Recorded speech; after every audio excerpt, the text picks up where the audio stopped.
Uma mudança na lei pode prejudicar o programa Jovem Aprendiz do governo federal e cria condições precárias de trabalho, já que não oferece vínculo formal e desestimula o acesso à educação.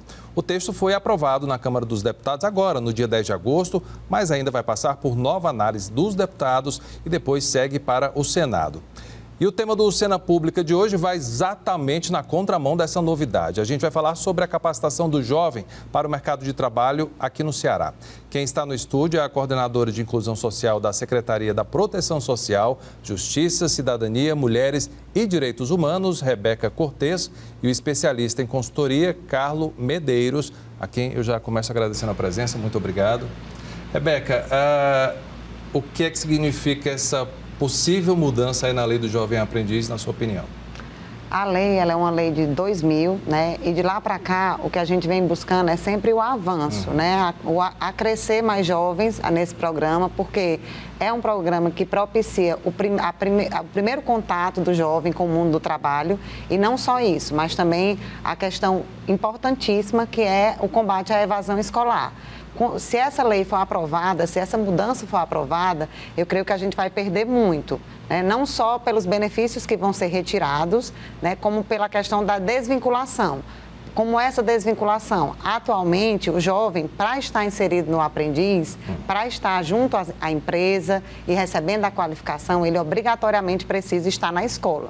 Então é um programa de combate à evasão escolar. Uma coisa diretamente ligada à outra, Uma coisa diretamente ligada à outra, né? É oferecer um contato ao mundo do trabalho sem deixar que esse jovem saia do ensino regular.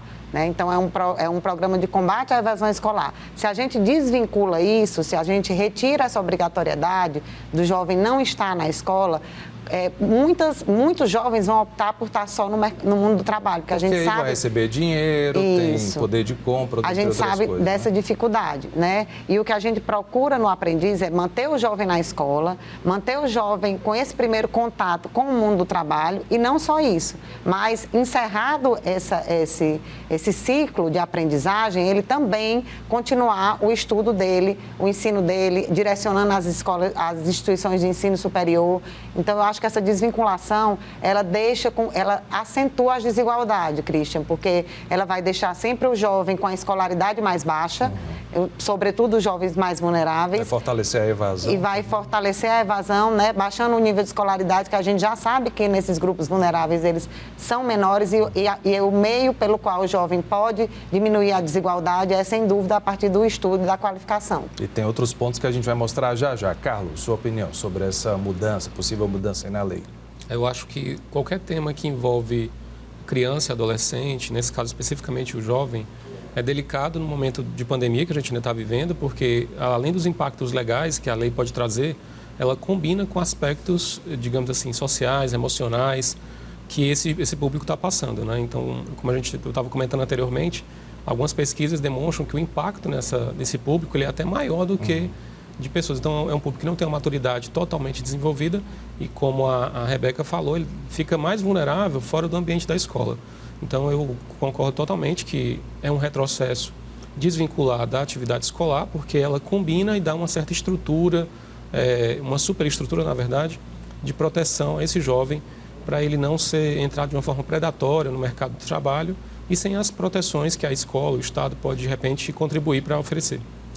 Entidades da sociedade civil organizada que atuam no combate e prevenção ao trabalho infantil e em programas de aprendizagem estão mobilizadas para lutar contra essas alterações que põem em risco a política de aprendizagem e discriminam adolescentes e jovens em situação de vulnerabilidade social previstas no novo Programa Emergencial de Manutenção do Emprego e Renda por meio da medida provisória que cria o Regime Especial de Trabalho Incentivado, Qualificação e Inclusão Produtiva. Vamos saber quais são as propostas.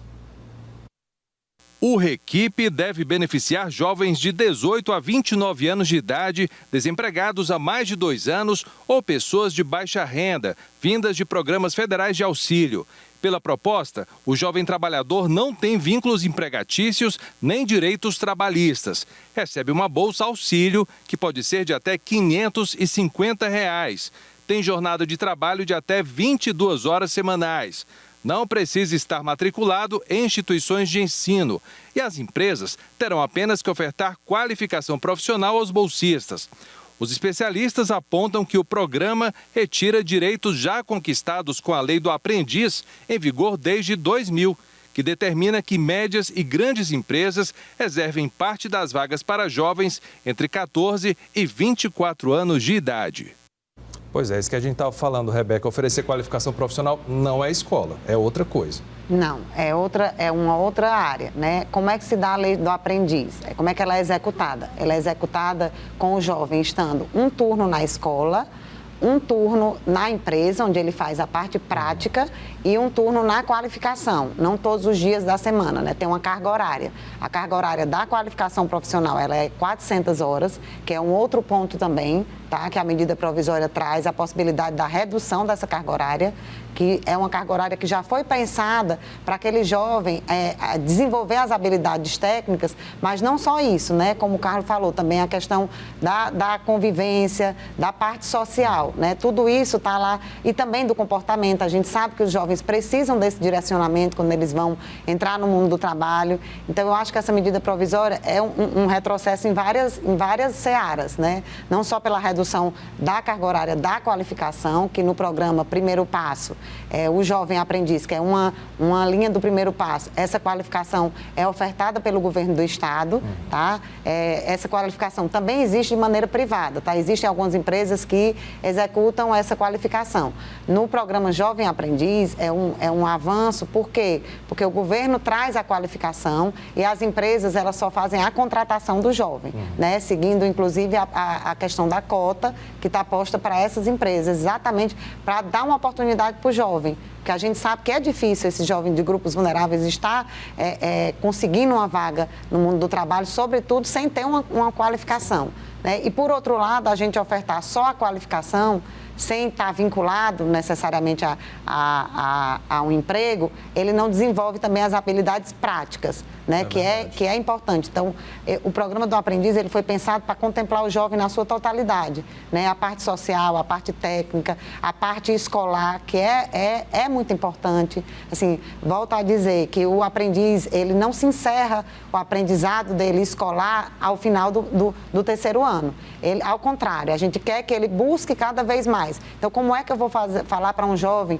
buscar uma qualificação, buscar um nível de escolaridade maior, se eu estou desvinculando ele da escola, se eu estou dizendo a ele que ele pode sair da escola? E está pagando para isso, inclusive, né? Isso, e está recebendo uma bolsa para isso, né? Recebendo uma bolsa para ter a possibilidade de sair da escola. E aí depois a gente fica se questionando um pouco, Cristian, sobre por que o percentual de jovens que não trabalham e que não estudam é muito grande no Brasil, né? Se a gente permite... Aquela geração nem tão falada, né? Se a gente permite que o jovem não esteja no trabalho e na escola, nós estamos fortalecendo essa juventude que não tem acesso ao trabalho, que não tem acesso à escola, que não tem acesso às condições de permanência na escola, né? Muitas vezes esses jovens, ele não é um neném, na verdade ele é um 100, né? Porque não tem a oportunidade de estar... quando tem a oportunidade de estar, a gente sabe que é difícil. Assim, quando eu falo sobre o jovem aprendiz, inclusive quando a gente busca apoio das instituições de ensino superior, a gente sempre traz essa questão de que esse jovem que está lá no aprendiz, ele é um jovem que ele quer sim alguma coisa. Ele não está, muitas vezes, sem trabalho, sem estudar, não é porque ele não quer. Ele quer sim, ele está lá, ele está na qualificação, ele está na escola, ele está na empresa. Muitos desses jovens têm resultados extremamente satisfatórios. Tanto no trabalho, na empresa, quanto na escola também, sim, né? Sem Parece dúvida. que dá um estímulo. Sem todos dúvida. os aspectos. Em todos os aspectos, porque ele é trabalhado na totalidade, né? Se eu solto um jovem apenas para estar numa empresa, na situação de trabalho e não de estudo, eu também estou favorecendo as condições precárias de trabalho, porque aquele jovem que não tem uma escolaridade um pouco maior, ele vai se submeter o resto da vida a uma condição de trabalho mais precária. Então, essa medida provisória, assim, ela traz um retrocesso enorme, ela nos angustia, quem trabalha com essa parte da qualificação, e angustia os jovens também. E vai contra toda a nossa política pública estadual de apoio ao jovem aqui no Ceará, né? Totalmente contra todas. Carlos, a nossa amiga está aqui representando as políticas públicas, o governo do estado, e você, me parece, faz um trabalho de assessoria exatamente para órgãos públicos, tentando identificar essas necessidades. O que é que mais se pede hoje aqui no Ceará? Uma prefeitura que lhe procura, por exemplo, é feito esse tipo de pesquisa para identificar o nível do jovem, o que é que eles procuram? Eu acho que a grande assimetria que tem entre os municípios do interior e a capital e o próprio governo do estado é o aparato institucional, né? Então, quando você olha o governo do estado, por exemplo, independente de uma mudança de governo, as políticas públicas tendem a continuar. Nos municípios do interior, principalmente as cidades menores, essa mudança, essa institucionalidade ela é mais frágil. Então, projetos tendem a ser descontinuados. Então, esse inclusive é o grande... quando muda a gestão, acredito. Perfeitamente. Né? Então, esse é o grande desafio das... Que não acontece com o caso de política pública estadual, acredito eu. Não. Ela é continuada. A tendência é a continuidade, né? Claro que a gente pode assegurar que ela seja continuada de forma obrigatória se a gente traz esses projetos para se transformarem em lei estadual. Que é o governador tem feito muito isso, né? Que é o que nós estamos buscando, inclusive com os programas de qualificação. É um pedido do governador Camilo até para que todos esses programas eles se deem em continuidade, independente de qual seja a pauta, a agenda de governo. Perfeito. Aí o município pede lá esse perfil do jovem para tentar... Como é que funciona uma consultoria, por exemplo? Bem, uma consultoria, no primeiro momento, é fazer exatamente essa leitura da maturidade da instituição em si, né? E, a partir daí, desenvolver abordagens, né? Metodologias de trabalho com base na estrutura que tem lá. Porque não adianta também a gente trazer uma coisa muito sofisticada que está muito além da capacidade instalada.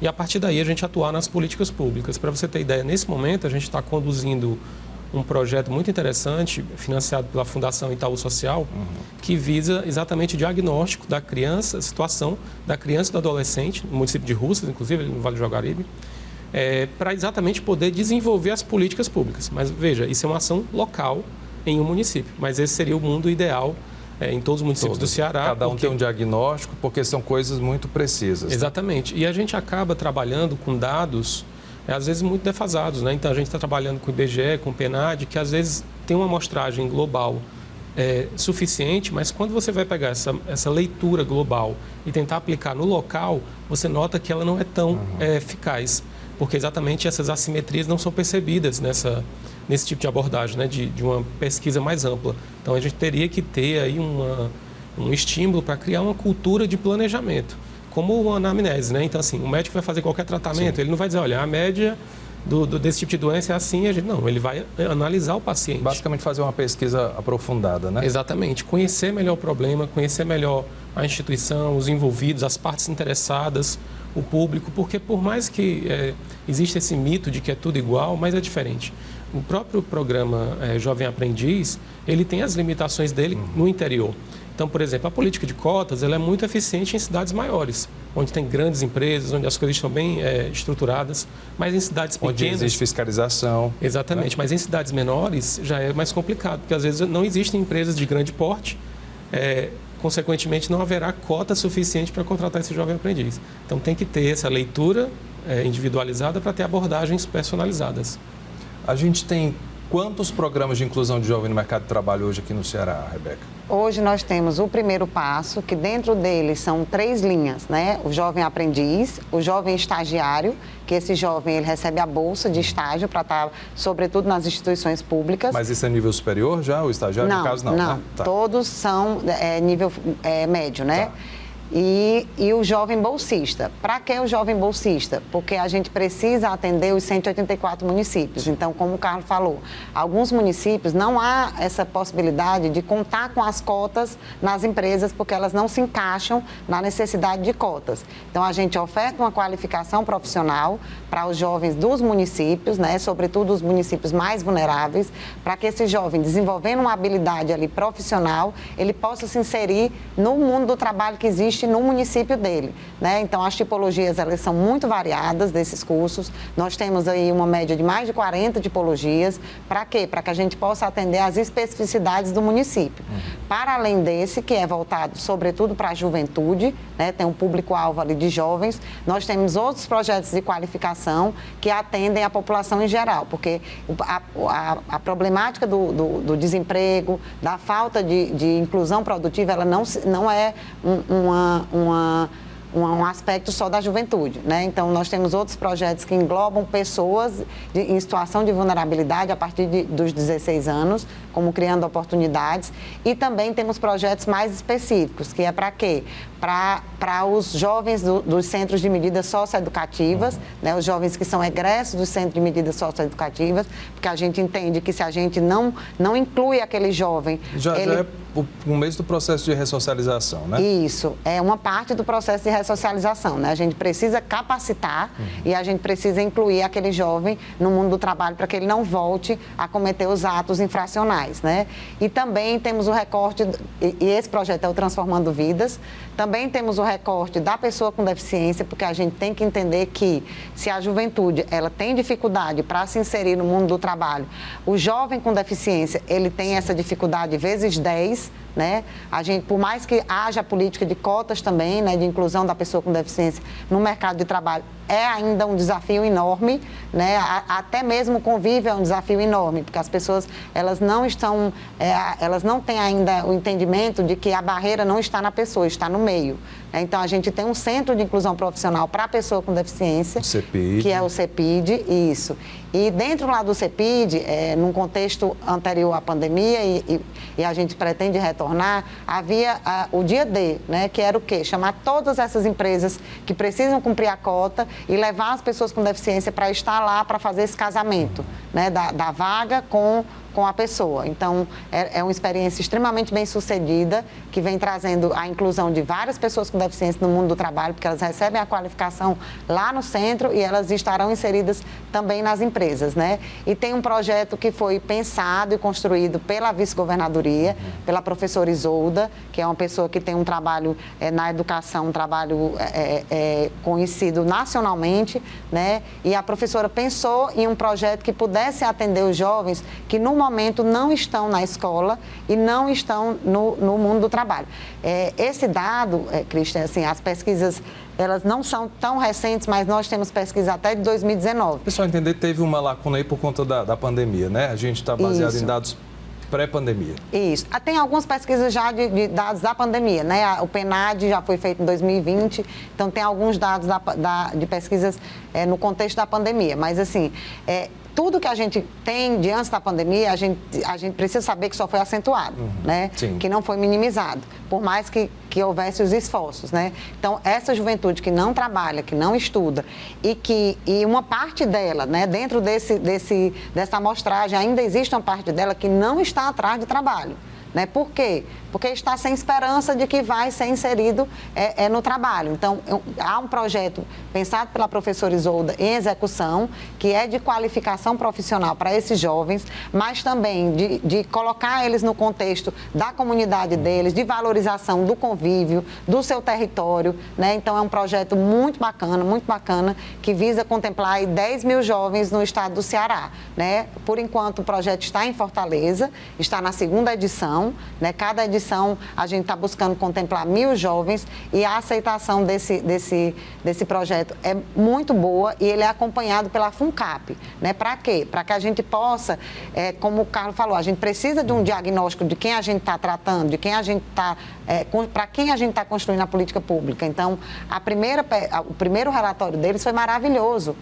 E ajuda bastante, demais, né, a diretrizes. Dali, daqueles jovens que estiveram na primeira edição, quase 40% dos jovens retornaram à escola.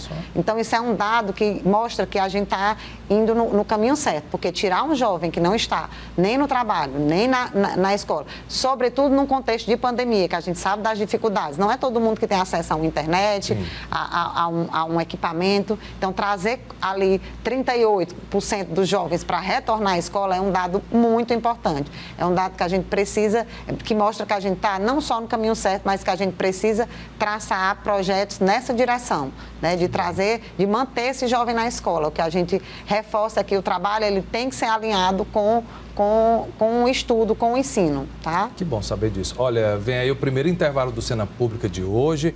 Então aproveita para dar uma olhada nas nossas redes sociais. Tem Facebook, Instagram, @TV Ceará, o canal da TVC no YouTube e o nosso WhatsApp, que é o DDD 85 984 39 5005, para você participar, inclusive enviando sugestões. A gente volta já. Estamos de volta com o Cena Pública e quem está aqui no estúdio é a coordenadora de Inclusão Social da Secretaria da Proteção Social, Justiça, Cidadania, Mulheres e Direitos Humanos, Rebeca Cortez, e também o especialista em consultoria, Carlos Medeiros. O tema do programa é a capacitação do jovem para o mercado de trabalho. Carlos, vocês fizeram há poucos dias, no Dia da Juventude, um evento. Qual foi o objetivo do evento e se conseguiu traçar aí algum diagnóstico? Sim, o evento, inclusive patrocinado pelo governo do estado do Ceará, ele tinha como premissa dar início a uma jornada de inclusão exatamente para esse jovem, né, num recorte um pouco mais específico, de 17 a 25 anos, onde, num primeiro momento, nesse evento, a ideia era fazer uma captação de forma irrestrita, né, tanto para públicos fora do Ceará, como de qualquer faixa etária. E a partir daí, que é essa fase que está se aproximando agora, a gente vai começar uma formação com vários cursos, né, cursos estrategicamente escolhidos para preparar esse jovem, não só para o mercado de trabalho, mas com as competências que permitam ele escolher caminhos diferentes. Então, por exemplo, ele poderá ingressar na área de consultoria, poderá empreender, poderá ser, de repente, um bom funcionário. Então, são temas que vão ajudar muito. Então, a partir de agora, a gente vai trabalhar com um público mais restrito, apenas de jovens residentes do estado do Ceará. Isso em todo o estado. Conseguiu contemplar todos os 184. E exatamente, porque esse projeto ele tem um diferencial que é o estágio funcionar de forma remota.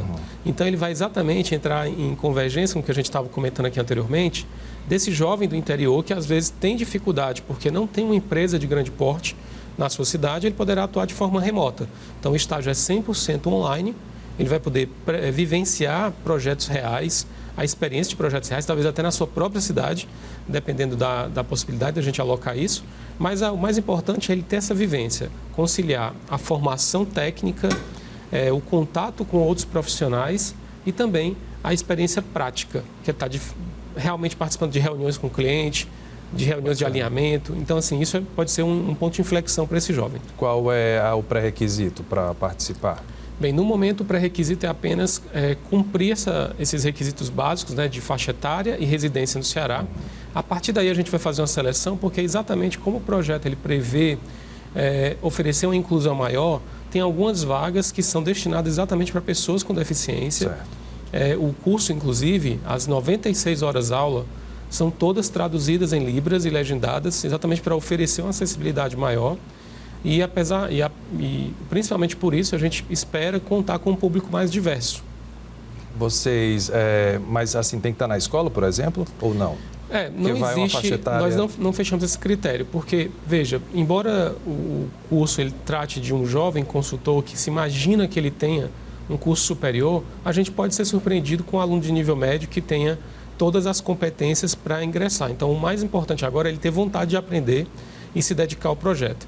E sim, ele tem que estar cursando algum tipo de atividade escolar, seja no ensino médio ou no ensino superior. Obviamente que, quando a gente for avaliar, a gente vai avaliar por vários critérios, né, esses critérios que eu falei de inclusão, mas também a performance dele nos cursos. Então, o critério final para a escolha desses 6 jovens que serão contratados, na etapa final, será uma combinação desses aspectos de inclusão com a performance dos cursos das 96 horas aula. Ainda dá para participar, quem está assistindo, dá, por sim. exemplo? As inscrições estão abertas até o final do mês e a gente vai montar, a primeira turma já está praticamente fechada, porque quando a gente diz fechada, não é só a quantidade de vagas, é o perfil do público está mais ou menos coeso, para poder criar exatamente uma sinergia na realização das aulas, que serão divididas. É um e-mail, como é que faz? Pronto, a participação é bem simples, ele vai entrar no site do projeto, que é jovemconsultor.online, ou pode ter um link curto, que é o bit.ly/jornada jovem consultor. Em qualquer um desses 2 endereços, ele irá encontrar um formulário onde ele vai se inscrever, vai fazer primeiro os dados pessoais, né? Ele vai questões étnicas, de idade, de localização. A gente precisa georreferenciar esse jovem, até porque alguns municípios estão se propondo ser parceiros no projeto. Então, posso citar aqui dois municípios bem diferentes, de realidades bem diferentes, que é o município do Crato e Uruoca. Você tem um município grande, de 150 mil habitantes praticamente, e outro município bem pequeno, ali na região de Sobral, e ambos os prefeitos estão comprometidos em ajudar, em tentar, estão mobilizando os jovens das suas cidades para participar do projeto, porque eles querem exatamente oferecer esse diferencial.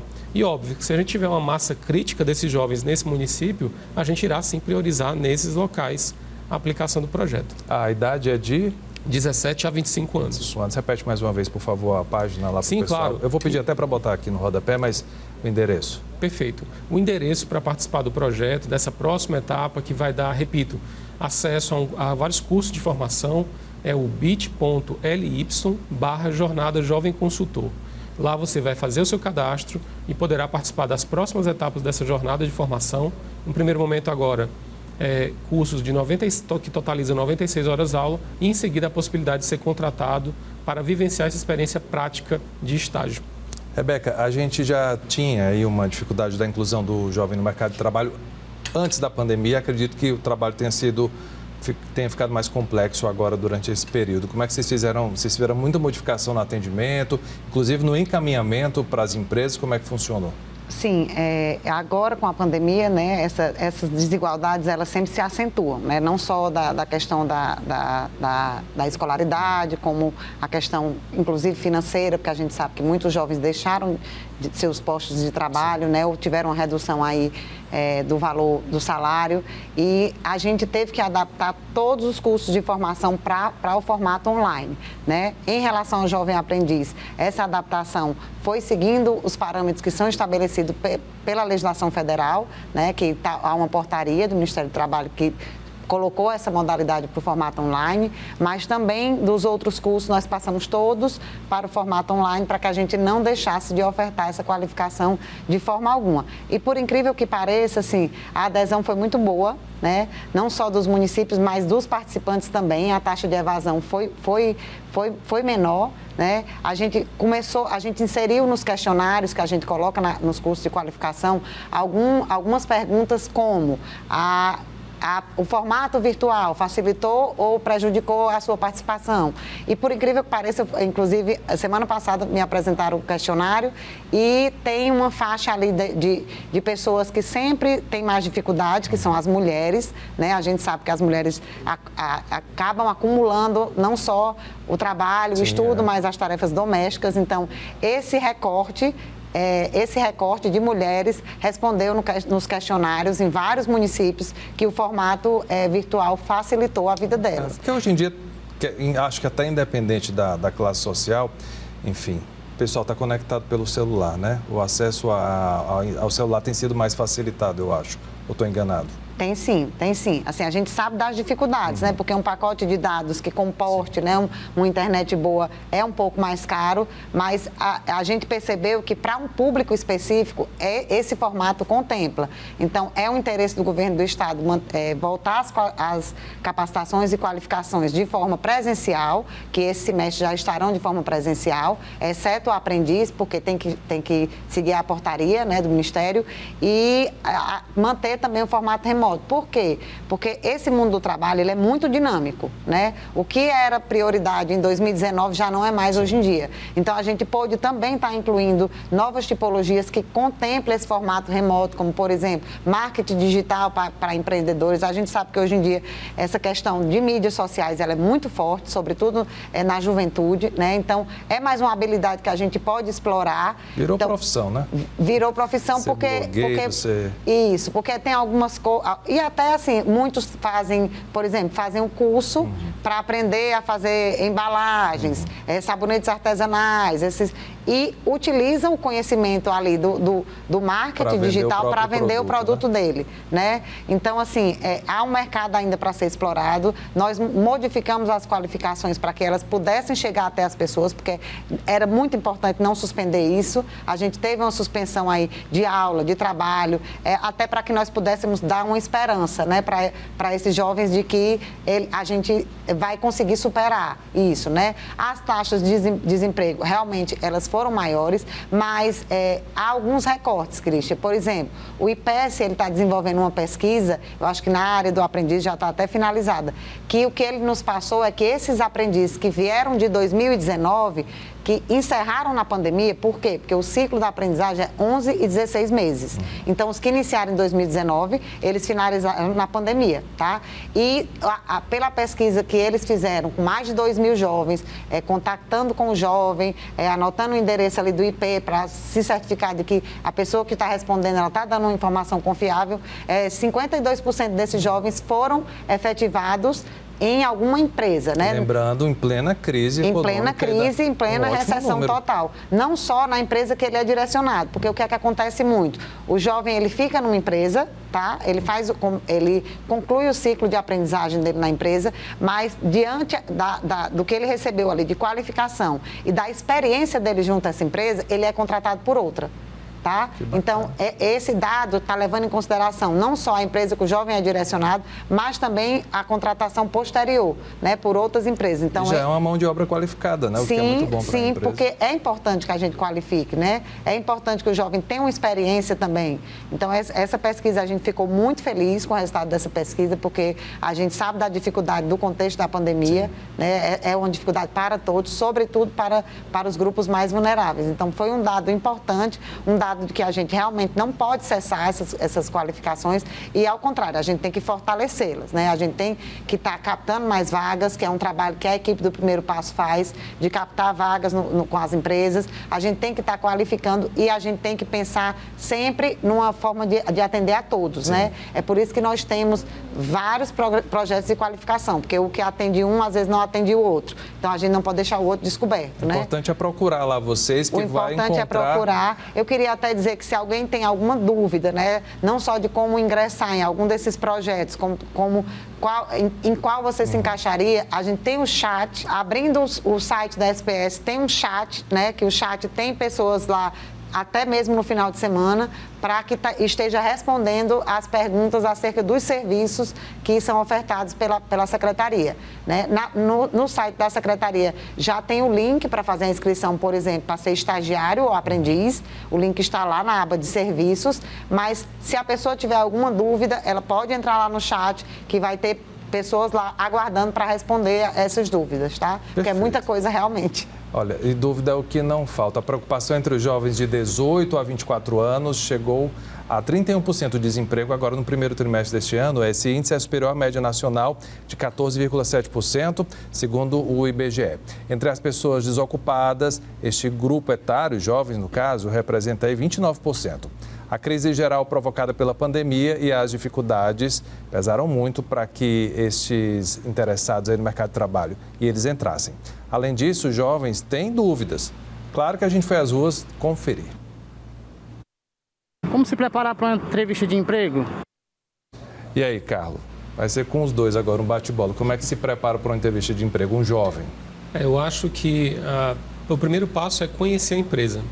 Então, acho que não há uma receita... Chegar lá e conhece a empresa, nunca ouvi falar, exatamente, nem continua então, assim, a entrevista. Não há uma receita de bolo para isso, mas assim, eu diria que uma boa maneira de começar é conhecendo a empresa, para entender qual é a cultura, como ela pode se inserir e também de ser muito transparente. Então, em alguns casos... eu lembro que eu já passei por isso também. Todos nós, acredito, né? E assim, eu lembro que teve uma pergunta numa entrevista de emprego que eu fiz, que era assim, você domina tal coisa? Eu disse, olha, eu nunca entrei, mas eu dei uma olhada ontem no tutorial, achei simples. Se me der uma oportunidade, eu vou fazer. E eu fui contratado nisso. Obviamente que isso há muito tempo atrás, eu não vou dizer para não entregar a idade, mas assim, eu acho que esses dois pontos, conhecer a empresa, a cultura, a proposta de valor, o ecossistema que ela está inserido, o contexto, e ser transparente, demonstrar a vontade de aprender. Eu acho que esse é o grande diferencial hoje, mais do que currículo, porque se você pegar qualquer currículo desse jovem, por mais que ele faça 200 cursos online gratuitos, isso não vai agregar tanto valor. O que vai agregar valor é os projetos que você desenvolveu. Sim. Porque consumir informação hoje... Fato, né? Exato, porque consumir informação, a informação virou uma commodity. Então, você pode passar 8 horas por dia consumindo cursos gratuitos e ter um currículo de 200 páginas. Isso não quer dizer que você é capaz de resolver um problema. Então, o voluntariado também é um grande diferencial, porque mostra a sua capacidade de trabalhar de forma colaborativa, de resolver problemas.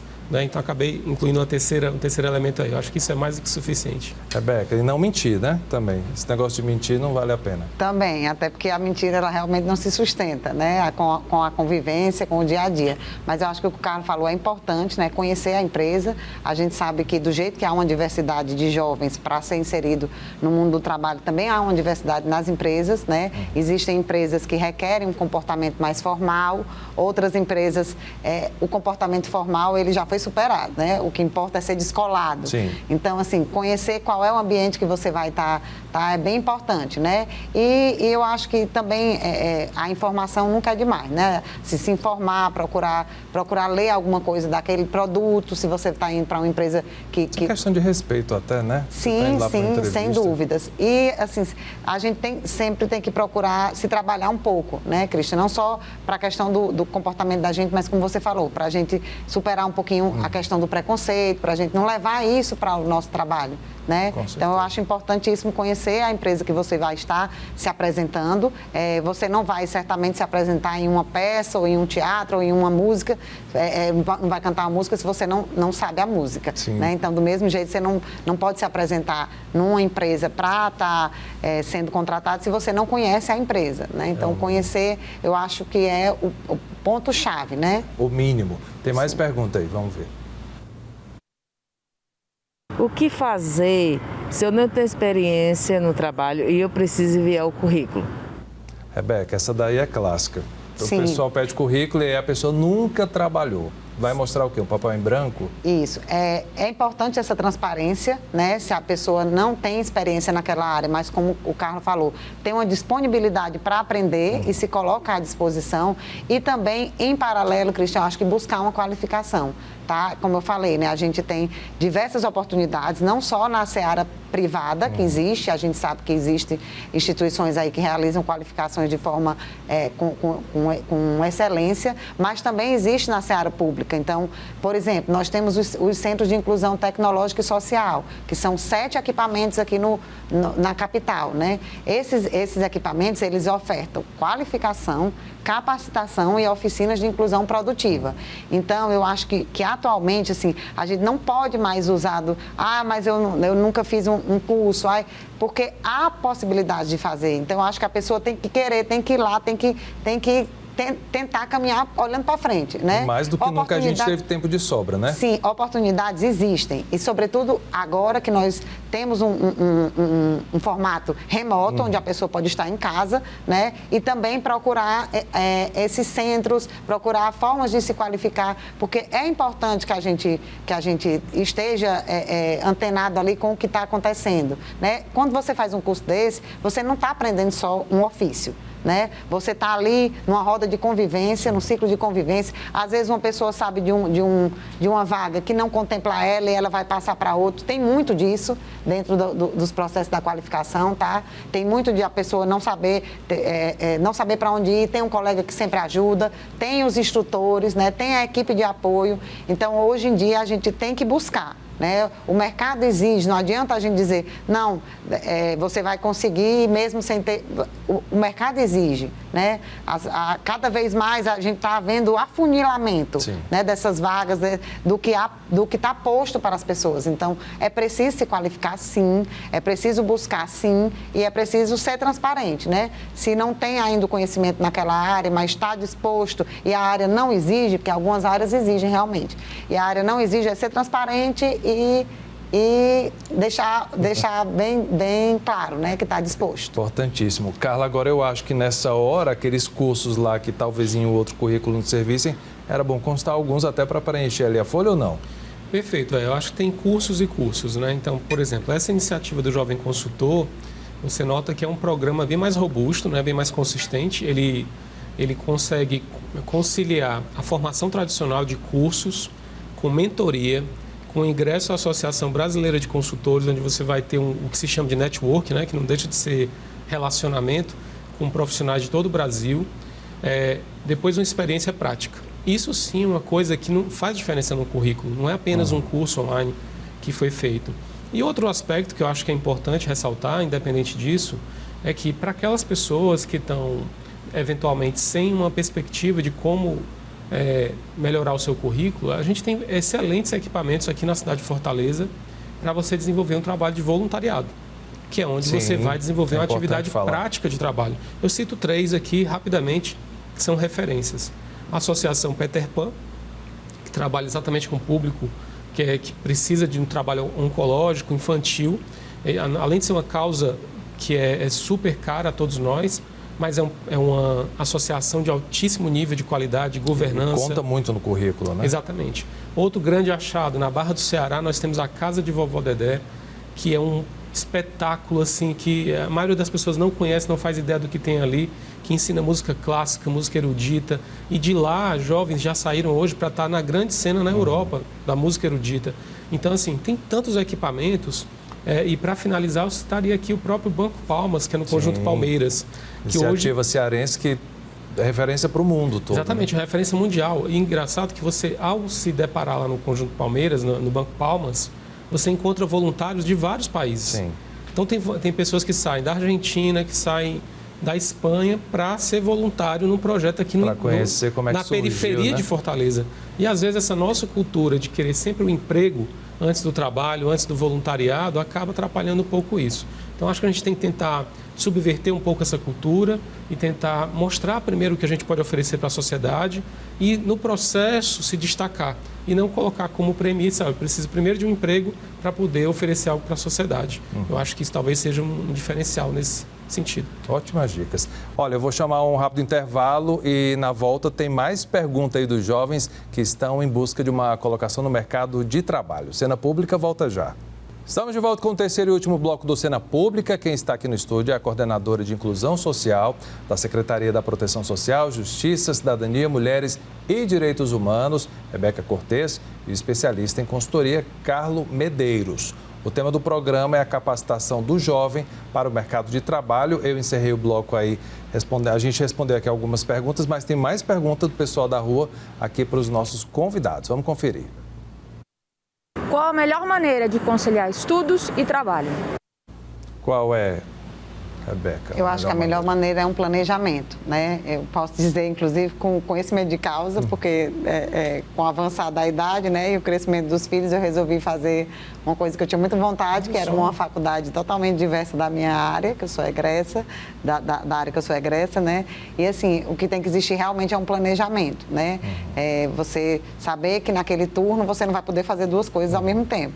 Então, o horário de trabalho tem que ser para o trabalho e planejar uma forma de estar numa qualificação ou numa instituição de ensino superior, ou mesmo estudando em casa, né, no horário que você consiga sobreviver, né? Porque tem algumas pessoas que dizem, você tem que estudar enquanto os outros estão dormindo, isso não é exequível, né? Então a gente precisa de um planejamento, né? Se eu só posso disponibilizar ali 4 horas do meu dia para que eu esteja estudando, me qualificando, ou mesmo esteja em um curso de ensino superior, ou mesmo na escola, eu preciso procurar algum formato que seja ofertado do trabalho, ou mesmo do estudo, que contemple aquilo ali, né? Não adianta eu procurar uma faculdade que me exija 6 horas ou um tempo integral, porque eu não vou dar de conta e eu vou me frustrar, né? Eu vou me frustrar não só no estudo, mas também no trabalho, né? Eu não vou render. Então, eu acho que um planejamento é o importante, né, para o seu perfil,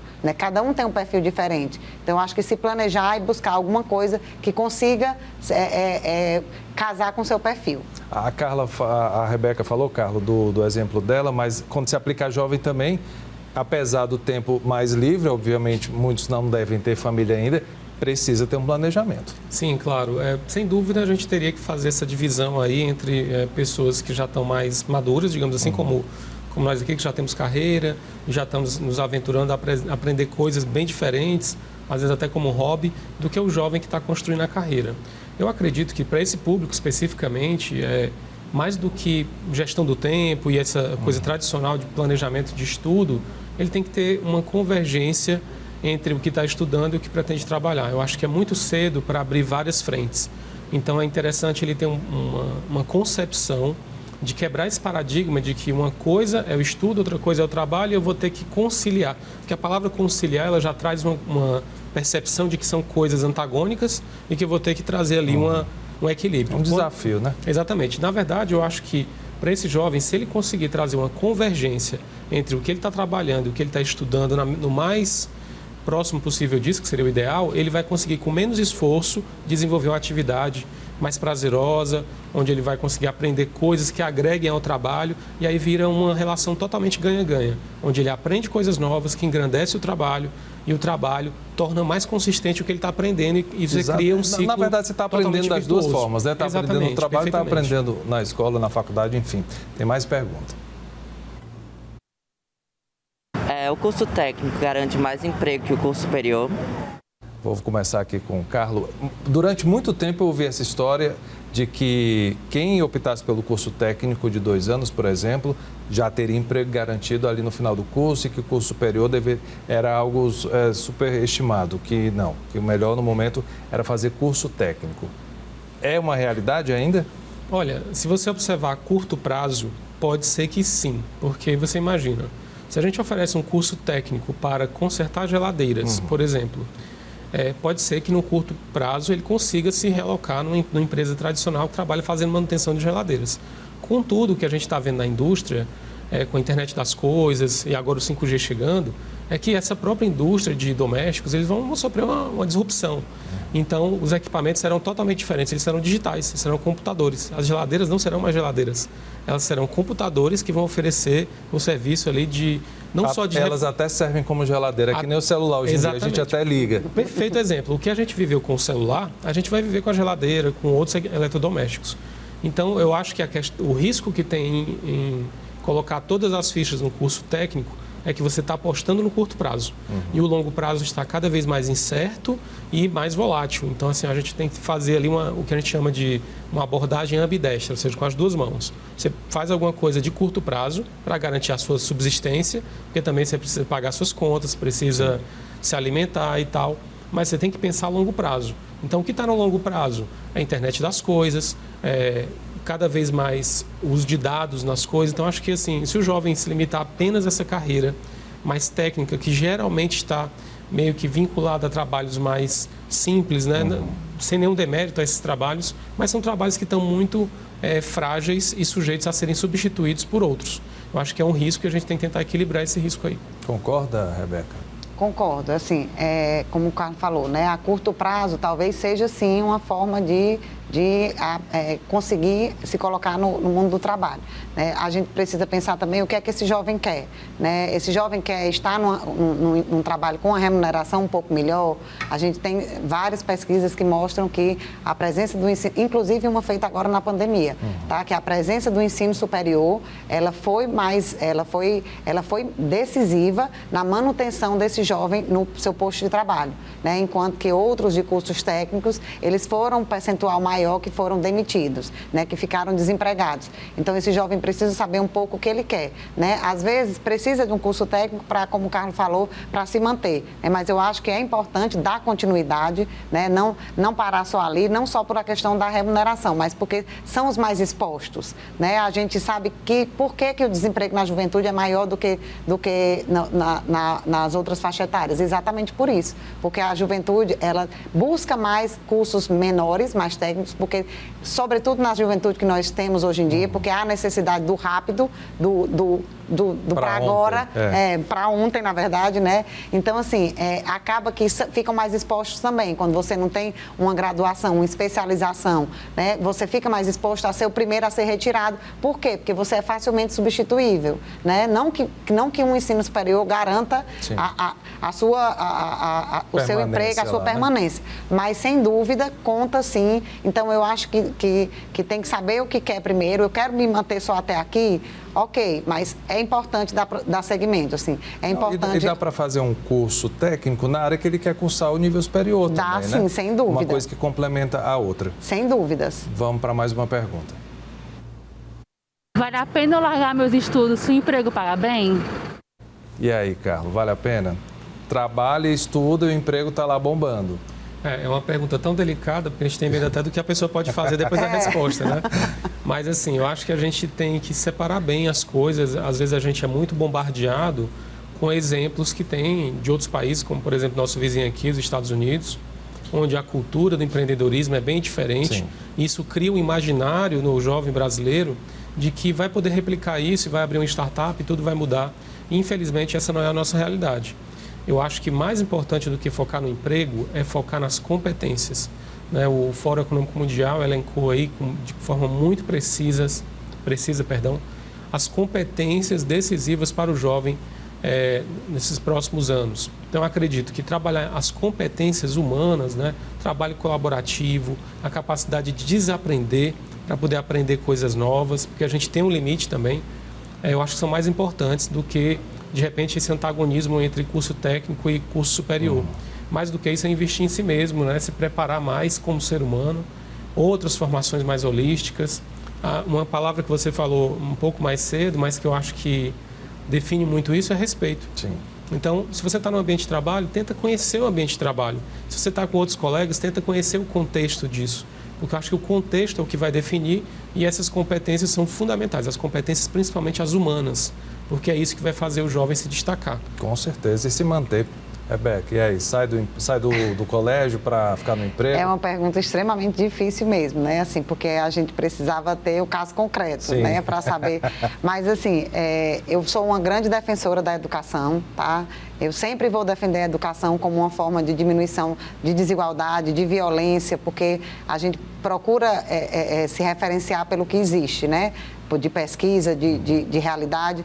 Então, assim, eu acho que sempre vale a pena buscar um planejamento, né? De que consiga conciliar o ensino, o estudo com o trabalho, né? Eu acho que é possível. Eu acho que é possível. Eu acho que esse binômio aí de trabalho e estudo, ele não é apartado, tá? Então, eu defendo muito a educação, eu defendo muito que, inclusive, o trabalho vai pagar bem quanto mais você se qualificar. Não é para ganhar muito dinheiro também, né? Você tem que se qualificar. Você tem que se qualificar, porque é muito dinâmico. O que está pagando bem hoje em dia, daqui a 2 anos pode não estar pagando nada. Exatamente. Você pode ter sido substituído por uma máquina, como o Carlos bem falou. Ou alguém capacitado, né? Exatamente. Ou então alguém que não desistiu lá do ensino, que continuou no ensino e absorveu uma bagagem maior de conhecimento. Então, eu realmente defendo a educação como meio até de ganhar mais. E eu concordo. Última pergunta. O que eu devo evitar falar quando me perguntam meus pontos fracos e fortes? Essa pergunta pega todo mundo. Eu não sei se vocês vão poder ajudar o pessoal aí da rua, mas sempre tem essa pegadinha do destaque aí suas qualidades e seus defeitos. Dá para a gente sintetizar aí para ele? Não, a gente sempre passa algumas orientações, né? A gente, que eu digo, quem está no processo de qualificação. Mas a questão da transparência, ela é o mais importante. Se você realmente tem algo que você acha que você não consegue trabalhar em você, embora eu acho que isso são pontos extremamente pequenos, que a maioria das pessoas conseguem trabalhar algum defeito, né? E conseguem, inclusive, potencializar suas qualidades. Então, eu acho que a qualidade que tem que estar ali na hora é a transparência, né? E, inclusive, nós somos seres humanos que a gente consegue se adaptar. Então, a capacidade de adaptação dos seus defeitos é também muito importante. E reconhecê-los. Rapidinho, Carlos. Aí eu vou revelar aqui um pequeno segredo desses processos de seleção, que é o seguinte. Geralmente, quando tem essa pergunta, na sequência tem alguma outra atividade para validar a resposta. Certo. Então, por exemplo, se você diz que eu sou excelente, trabalho em equipe... Aí vai para uma dinâmica... Na dinâmica, você demonstra o contrário. Então, mentiu, não é? Corroboro totalmente com o que a Rebeca falou. A gente tem que ser transparente. E quando você fala transparente, você fala com sinceridade das suas limitações. Isso dá uma percepção para quem está avaliando que essa pessoa tem capacidade de crescer. Então, às vezes, aquela pequena falha daquele momento, ela pode ser atenuada. Quando você mostra que é uma pessoa séria, que é respeitosa, que é transparente, que tem vontade de aprender, eu acho que isso é o mais importante. Perfeito.